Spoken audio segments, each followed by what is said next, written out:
السلام علیکم، welcome to my YouTube channel Farwa Khalid novels. کیسے ہیں آپ سب؟ امید ہے سب خیریت سے ہوں گے۔ میں لائی ہوں ناول غربت ہجر میں عشق از قلم فروا خالد، قسط نمبر 4۔ ناول شروع کرنے سے پہلے میرے چینل کو لائک کر دیں، سبسکرائب کر دیں اور شیئر کرنا نہ بھولیں۔ شروع کرتے ہیں ناول کی چوتھی قسط۔ یسوال نے وہاں موجود عورتوں کے حلیے دیکھ نہایت ہی ناگواری سے نگاہیں پھیر لی تھیں۔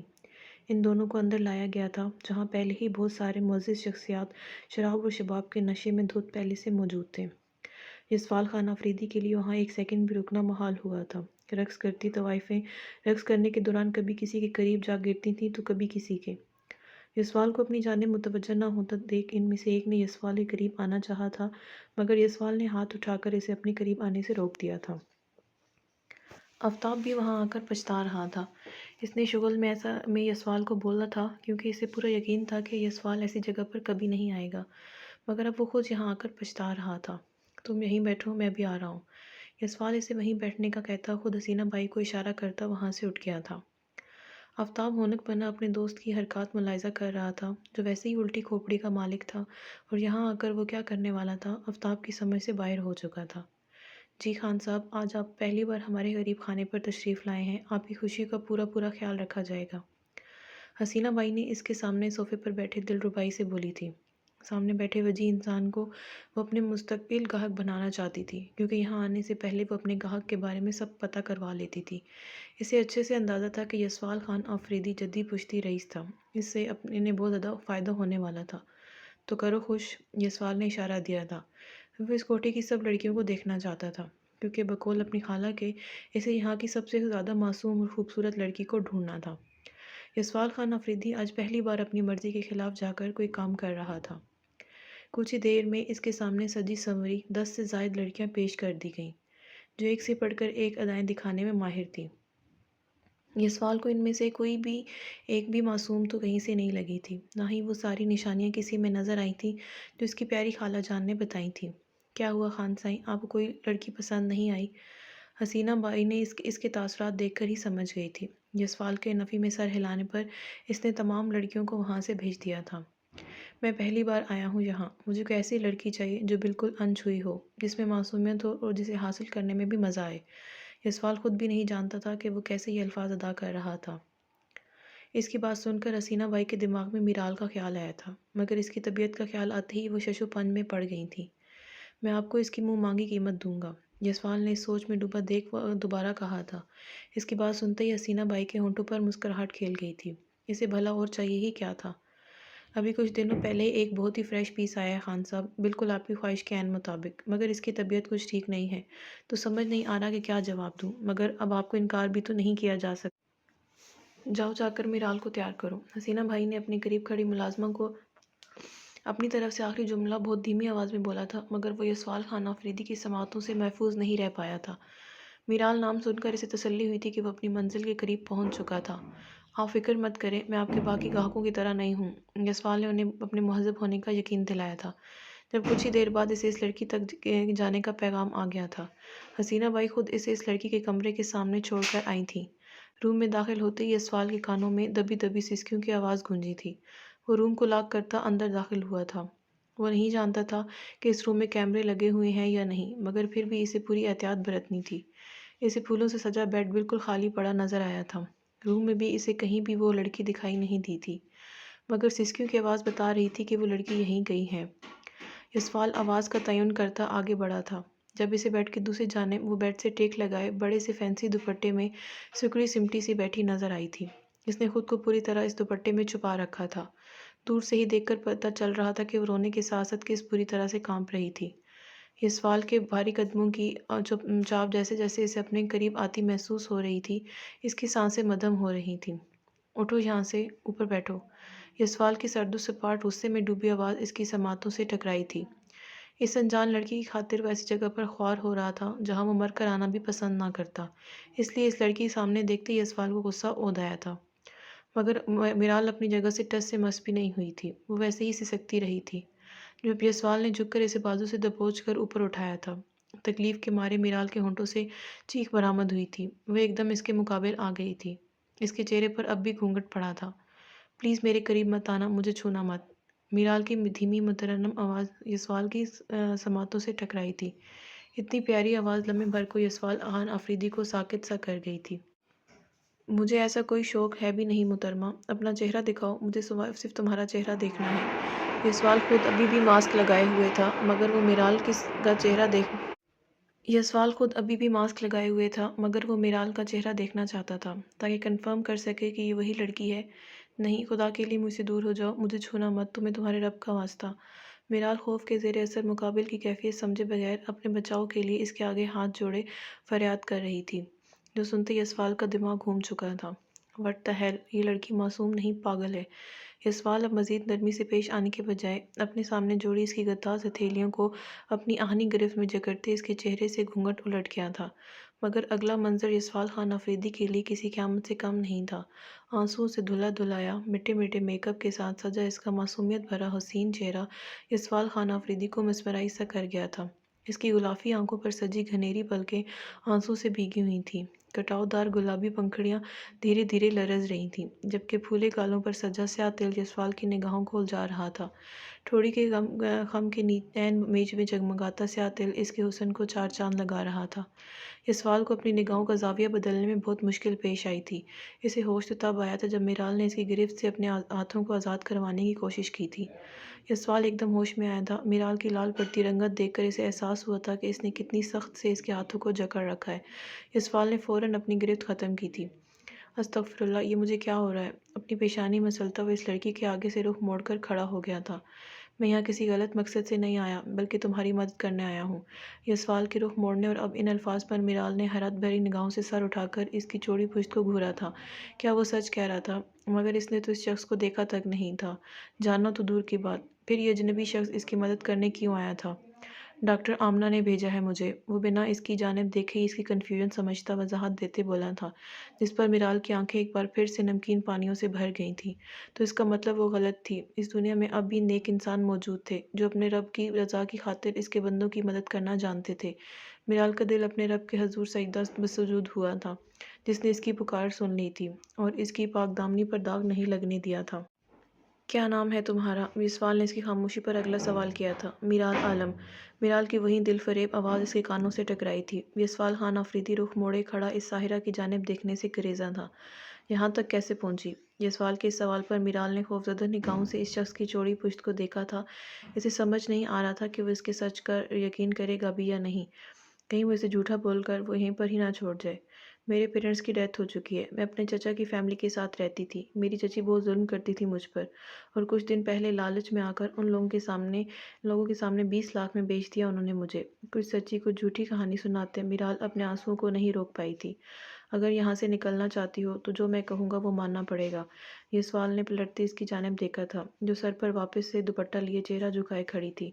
مجھے یہاں سے نکال، میں ہر بات مانوں گی۔ میرال کی اس سعادت مندی پر یسوال کے ہونٹوں پر ہلکی سی مسکراہٹ ابھرتی واپس سے معدوم ہو چکی تھی۔ یہیں رہنا اور کچھ الٹی سیدھی حرکت مت کرنا، میں ابھی آ رہا ہوں۔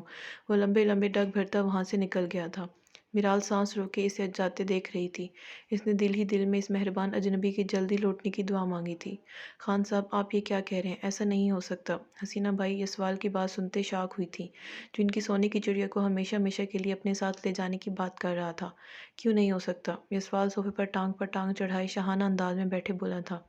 آپ کو اگر وہ لڑکی اتنی پسند آ گئی ہے تو آپ جب چاہیں یہاں آ کر اس کے ساتھ وقت گزار سکتے ہیں، ایک دو راتوں کے لیے اسے اپنے ساتھ بھی لے کر جا سکتے ہیں، مگر ہمیشہ ہمیشہ کے لیے ہم اسے آپ کے حوالے نہیں کر سکتے۔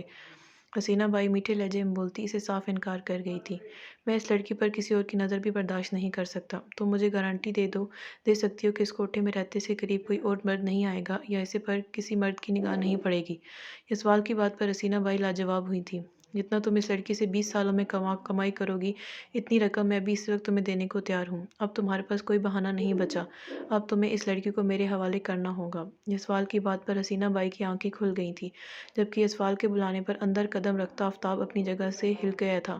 یہ کیا بول رہے ہو تم؟ آفتاب نے بولنا چاہا تھا مگر یسوال نے اسے اشارے سے خاموش کروا دیا تھا۔ ٹھیک ہے خان سائی، مجھے آپ کی بات منظور ہے، مگر آپ کو بھی میری ایک شرط ماننی پڑے گی۔ حسینہ بائی کے لیے بہت فائدے کا سودا تھا، وہ بلا کیسے انکار کرتی؟ 20 لاکھ کے بدلے اسے کروڑوں کی ملکیت ملنے والی تھی، مگر وہ بھی ایک زمانہ شناس بہت کے چلاک عورت تھی، اتنی آسانی سے بھلا کیسے مان جاتی؟ بولو۔ یہ سوال کے وہم و گمان میں بھی نہیں تھا کہ عورت کیا بولنے والی ہے۔ جب آپ کو وہ لڑکی اتنی پسند آ گئی ہے اور آپ اسے ہمیشہ ہمیشہ کے لیے اپنے ساتھ رکھنا چاہتے ہیں تو آپ کو اسے یہاں سے نکاح کر کے ہی لے جانا ہوگا، نکاح کیے بغیر آپ اسے نہیں لے جا سکتے۔ حسینہ بائی نے بہت ہی ہوشیاری سے اپنا داؤ کھیلا تھا، جو جانتی تھی کہ یسوال خان آفریدی کی ناک بہت اونچی تھی، وہ ایک کوٹھے پر موجود لڑکی سے نکاح کبھی نہیں کر سکتا تھا۔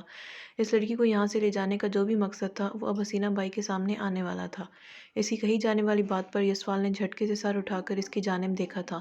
یہ بات اس کے لیے انتہائی غیر متوقع تھی، اس نے تو ایسا کچھ سوچا ہی نہیں تھا، وہ تو بس اس لڑکی کو یہاں سے آزادی دلوانا چاہتا تھا۔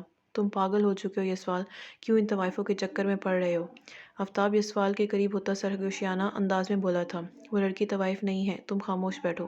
یسوال کو میرال کا طوائف کہا جانا بہت برا لگا تھا۔ کیا ہوا خان سائیں، آپ خاموش کیوں ہو گئے ہیں؟ کوٹھے پر موجود عورتوں کو طوائف یا رکھیل ہی بنایا جا سکتا ہے، انہیں بیوی کا درجہ دینا بہت بڑے ظرف کی بات ہے۔ حسینہ بائی نے سوچ میں ڈوبے یسوال کا مذاق اڑایا تھا، جو اس سوچ میں نہیں کسی اور خیال میں ڈوبا تھا۔ اسے اس نکاح سے کوئی فرق نہیں پڑنے والا تھا، مگر اسے صرف اس لڑکی کا خیال تھا، مگر اس وقت اس لڑکی کے لیے یہاں سے نکلنا سب سے زیادہ ضروری تھا۔ میں تیار ہوں اس نکاح کے لیے، میں ابھی اسی وقت مولوی صاحب اور اپنے گواہوں کو بلا رہا ہوں، ہمارا نکاح ابھی اور اسی وقت ہوگا، میں آج ہی اس لڑکی کو اپنے ساتھ لے کر جاؤں گا۔ یسوال نے مضبوط لہجے میں جو فیصلہ سنایا تھا وہ وہاں موجود تمام افراد کو بے یقینی میں غوطہ زن کر گیا تھا۔ ابھی چند کچھ سیکنڈز پہلے وہ جس لڑکی سے ملا تھا ابھی اسی کی اپنانے کی بات کر رہا تھا۔ یسوال، آفتاب نے اس کا کندھا ہلاتے سے ہوش میں لانے کی کوشش کی تھی۔ اسامہ کو کال کر کے بلاؤ، اسے کہنا مولوی صاحب کے ساتھ ساتھ حمزہ کو بھی لیتا آئے، باقیوں کو میں خود کال کرتا ہوں۔ یسوال نے آفتاب کو اپنے سب سے قریبی دوست اسامہ اور اپنے سب سے چھوٹے بھائی جو کہ تعلیم کی غرض سے وہیں شہر میں ہی رہتا تھا انہیں بلانے کو کہتا، اسے وہیں ہونک بنا چھوڑتا وہاں سے اٹھ گیا تھا۔ اس نے اپنے وکیل کو کال کر کے اس پراپرٹی کے پیپرز لانے کو کہے تھے جو اس نے میرال کے بدلے حسینہ بائی کے نام کرنے تھے۔ کسی کی عزت بچانے کے لیے یہ سودا اسے گھاٹے کا نہیں لگا تھا۔ اس لڑکی میں ایسے کون سر خواب کے پر لگے ہوئے ہیں جو تم اس کے پیچھے یوں دیوانے ہوئے پڑے ہو؟ آفتاب سب کو کال کرنے کے بعد وہاں ایک جانب کھڑے ہو کر اپنے پسندیدہ سگریٹ سے لطف اندوز ہوتے یسوال خان آفریدی کے پاس آیا تھا، جو ہمیشہ ایسے ہی فیصلہ کرتا آیا تھا اور آج بربادی کے دہانے پر پہنچ چکا تھا، مگر آج تک کسی کی سننے یا ماننے کی کوشش نہیں کی تھی۔ یسوال خان آفریدی کسی کا بھی دیوانہ نہیں ہو سکتا ہے، تم یہ بات اچھے سے جانتے ہو۔ یسوال نے جلے ہوئے سگریٹ کو زمین پر پھینکتے اس کی راکھ کو مسل ڈالا تھا۔ تو پھر اپنی زندگی کا اتنا بڑا فیصلہ اتنے جذباتی ہو کر کیوں کر رہے ہو؟ تم جانتے ہو تم اپنی کتنی بڑے مالیت کے فلیٹ اس طوائف کے نام کیے ہیں، وہ بھی صرف ایک طوائف کو خریدنے کے لیے۔ آفتاب اب شدید غصے میں آ چکا تھا، وہ اس گھڑی کو کوس رہا تھا جب اس نے یسوال کو یہاں آنے کا مشورہ دیا تھا، یہ جانتے ہوئے بھی کہ اس کا دوست کتنی الٹی کھوپڑی کا ہے، وہ کھڑے کھڑے کوئی بھی فیصلہ کر دیتا تھا۔ شٹ اپ آفتاب، وہ لڑکی طوائف نہیں ہے اور نہ ہی میں اسے خرید رہا ہوں، اب دوبارہ ایسی کوئی بھی بکواس کی تو یہیں سے کسی کو پکڑ کر تمہارا نکاح بھی پڑھوا دوں گا اس سے۔ یسوال نے کڑے تیوروں کے ساتھ اسے ایک بہت خطرناک دھمکی دی تھی، جسے سنتے ہی آفتاب اسے بس گھور کر رہ گیا تھا۔ آفتاب نے جو خبر اسامہ اور حمزہ کو دی تھی وہ دونوں جس حال میں تھے ویسے ہی وہاں دوڑے چلے آئے۔ یسوال کے بلائے گئے باقی دوست بھی وہاں پہنچ گئے تھے۔ تم جو بھی کر رہے ہو کیا اپنے ہوش و حواس میں کر رہے ہو؟ اسامہ اس کے مقابل آتے سنجیدگی سے پوچھا تھا۔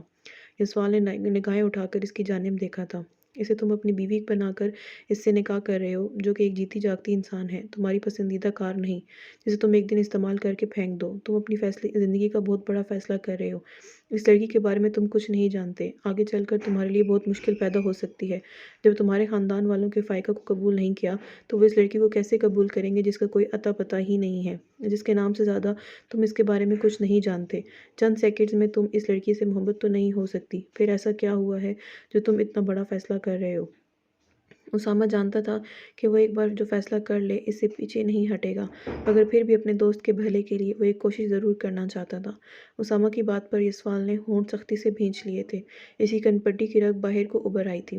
میں خود بھی نہیں جانتا میں ایسا کیوں کر رہا ہوں، میں صرف اتنا جانتا ہوں کہ میرا دل مجھے ایسا کرنے کو بول رہا ہے۔ آج تک ہمیشہ اپنے دماغ کی سنی ہے، مگر آج دل کے کہے پر عمل کر رہا ہوں۔ میں جانتا ہوں وہ لڑکی مجھ سے اپنی سچائی کے حوالے سے جھوٹ بول رہی ہے، مگر میرا دل پھر بھی اسے اپنانے پر بضد ہے۔ آج تک میری زندگی میں پہلے کب کچھ اچھا ہوا ہے جو اب ہوگا، اس لیے جو جیسا ہو رہا ہے ہونے دو۔ یسوال کی بات پر اسامہ نے گہری نگاہوں سے اس کی جانب دیکھا تھا۔ تمہیں محبت تو نہیں ہوگی اس لڑکی سے؟ لگ تو ایسا رہا ہے، تم پہلی نگاہ کے عشق میں قید ہو چکے ہو۔ اور اپنے نفع نقصان کی پرواہ بھول چکے ہو۔ اسامہ نے استہزائیہ نگاہوں سے اس کی لال ہوتی آنکھوں کو گھورا تھا۔ نہیں، یسوال خان آفریدی ابھی اتنا پاگل نہیں ہوا۔ میں اس لڑکی کو اپنے سامنے رکھنے کا ارادہ نہیں رکھتا۔ یسوال اس کی بات کو رد کرتا، اپنے دل کی تسلی کرتا وہاں سے ہٹ گیا تھا، مگر اسامہ کو آج پہلی بار یسوال خان آفریدی بدلا بدلا سا لگا تھا۔ یسوال نے آمنہ بیگم کو فون کر کے ان سے یہی لڑکی ہونے کی تصدیق بھی نہیں کی تھی۔ وہ روتا بسورتا آنسوؤں میں بھیگا چہرہ اس کی نگاہوں سے ہٹنے کا تیار ہی نہیں تھا۔ کچھ ہی دیر میں اس لڑکی کو یسوال خان آفریدی کے نام لگا دیا گیا تھا۔ آج پہلی بار اس کوٹھے پر آئی کسی لڑکی کا یوں باعزت طریقے سے نکاح کیا گیا تھا۔ میرال کا دل بہت بری طرح سے دھڑک رہا تھا۔ نکاح نامے پر سائن کرتے کئی بار اس کا ہاتھ پھسلا تھا۔ وہ اس شخص کے بارے میں کچھ نہیں جانتی تھی، سوائے اس بات کے کہ وہ اس کا محسن تھا، جس نے اسے اپنے نکاح میں لے کر اس کی عزت کو محفوظ کیا تھا۔ یہاں کوٹھے میں موجود لڑکیوں کو وہ دیکھ چکی تھی، جس حال میں رہ رہی تھیں وہ۔ میرال نے خود سے عہد کیا تھا کہ وہ ان لڑکیوں کے لیے ضرور کچھ کرے گی۔ اسے حسینہ بائی سے ہی پتہ چلا تھا کہ یسوال خان آفریدی نے اسے بہت بھاری رقم کے عوض خریدا تھا۔ حسینہ بائی کے لفظوں میں وہ خرید و فروخت ہی تھی، مگر میرال کے دل میں اس شخص کے لیے عزت کئی گنا بڑھ گئی تھی، جس نے اس کی عزت کی خاطر اتنی بھاری قیمت ادا کی تھی۔ وہ اگر ساری عمر بھی کام کر کے اس شخص کا احسان اتارنے کی کوشش کرتی تو نہ کر پاتی، مگر وہ اس مہربان انسان کو اس کے پیسے لوٹا کر اس کی زندگی سے نکلنے کا پورا ارادہ رکھتی تھی۔ اس شخص کی اتنی اچھائی کے باوجود بھی اس کے دل میں کہیں نہ کہیں ایک خدشہ سا موجود تھا۔ اسے یقین نہیں آ رہا تھا کہ اس دنیا میں کوئی انسان اتنا اچھا بھی ہو سکتا ہے۔ نگاہ پڑتے ہی اس نے نگاہیں اٹھا کر سامنے بیٹھے اس بے حد وجیح روشن پیشانی والے انسان کو دیکھا تھا، جسے اس کی قسمت میں لکھ دیا گیا تھا، جس کا نام بھی اس نے ابھی نکاح کے دوران سنا تھا۔ اسی لمحے یسوال نے نگاہیں اٹھا کر اس کی جانب دیکھا تھا۔ میرال کا دل زور سے دھڑکا تھا۔ یسوال کی نگاہیں بالکل سرد و سپاٹ تھیں۔ اس نے میرال کی جانب دیکھتے اگلے ہی لمحے اپنی بہت امپورٹنٹ پراپرٹی کے پیپر سائن کرتے وہ حسینہ بائی کے نام کر دی تھی۔ میرال عالم اب یسوال خان آفریدی کے نام ہو چکی ہے۔ اب آپ لوگوں کا اس سے کوئی لینا دینا نہیں ہے۔ میں تمہارے کسی بھی آدمی کو اس کے آس پاس بھی نہ دیکھوں، ورنہ اپنی بربادی کی ذمہ دار تم خود ہوگی۔ یسوال نے پراپرٹی کے پیپرز اس کو دیتے کہا تھا، جنہیں لالچ سے چمکتی آنکھوں کے ساتھ تھامتے حسینہ بائی نے اس بات میں سر ہلا دیا تھا۔ اسامہ اور باقی سب خاموشی سے کھڑے یسوال کے اگلے قدم کے منتظر تھے۔ جب یسوال اپنی جگہ سے اٹھا تھا اور سیاہ شال میں لپٹی میرال کی جانب بڑھا تھا، اسے اپنے جانب آتا دیکھ میرال بھی اپنی جگہ سے اٹھ کھڑی ہوئی تھی۔ یسوال نے 2 قدموں کی دوری پر کھڑے ہوتے اس کی جانب ہاتھ بڑھایا تھا۔ جب میرال نے ایک نظر اس کی چوڑی مضبوط ہتھیلی پر ڈالتے اس پر اپنا لرزتا کانپتا ہاتھ رکھ دیا تھا، یسوال نے اس کے گداز ہتھیلی کو اپنی گرفت کی قید کرتا قدم باہر کی جانب بڑھا گیا تھا۔ وہ لوگ بھی اس کے پیچھے وہاں سے باہر آ گئے تھے۔ شادی مبارک ہو۔ یسوال جیسے ہی میرال کو گاڑی میں بٹھا کر واپس پلٹا، باہر کھڑے اسامہ، حمزہ اور آفتاب اسے معنی خیز نگاہوں سے گھورتے ہوئے بولے تھے، شٹ اپ۔ یسوال نے ان کے مذاق اڑانے پر انہیں گھڑکا تھا۔ ہم نے کبھی تمہیں یوں جنٹل مین کی طرح بیہیو کرتے کبھی نہیں دیکھا، اسامہ نے وضاحت دی تھی۔ میں اب بھی وہی یسوال خان آفریدی ہوں۔ تم لوگ کوئی زیادہ سوچ رہے ہو۔ اب جاؤ سب اپنے اپنے گھر، فجر کا وقت ہو چکا ہے۔ یسوال کی بات پر وہ مزید اسے تنگ کیے بغیر اپنی اپنی گاڑیوں کی جانب بڑھ گئے تھے۔ یسوال جیسے ہی ڈرائیونگ سیٹ پر بیٹھا، اس کی نظر اپنے ساتھ فرنٹ سیٹ پر بیٹھی لڑکی پر پڑی تھی، جو اب اس کی بیوی تھی۔ یسوال خان آفریدی کے لیے احساس بہت نیا اور عجیب سا تھا، مگر اب اسے کچھ وقت یہ سب برداشت کرنا تھا۔ یسوال اسے لیے اپنے گھر آ گیا تھا۔ راستے میں ان دونوں کے بیچ کوئی بات نہیں ہوئی تھی، نہ ہی میرال نے اپنے چہرے سے شال کا پلو ہٹایا تھا۔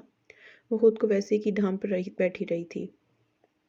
گھر پہنچ کر یسوال نے اسے گیسٹ روم میں جانے کو کہا تھا، جس پر وہ خاموشی سے اس کے بتائے گئے راستے کا تعین کرتی اس عالیشان بنگلے کے نہایت ہی خوبصورت گیسٹ روم میں آ گئی تھی۔ یسوال ڈرائنگ روم میں صوفے پر نیم دراز ہوتا آنکھوں پر بازو رکھ گیا تھا۔ میرال کی طبیعت پہلے ہی ٹھیک نہیں تھی، اوپر سے آج اس نے جو ذہنی اذیت برداشت کی تھی وہ بہت زیادہ تھک چکی تھی۔ بیڈ پر سر رکھتے ہی کب وہ گہری نیند کی آغوش میں چلی گئی تھی اسے پتہ ہی نہیں چلا تھا۔ آج اتنے عرصے بعد اسے سکون کی نیند آئی تھی۔ ناول جاری ہے۔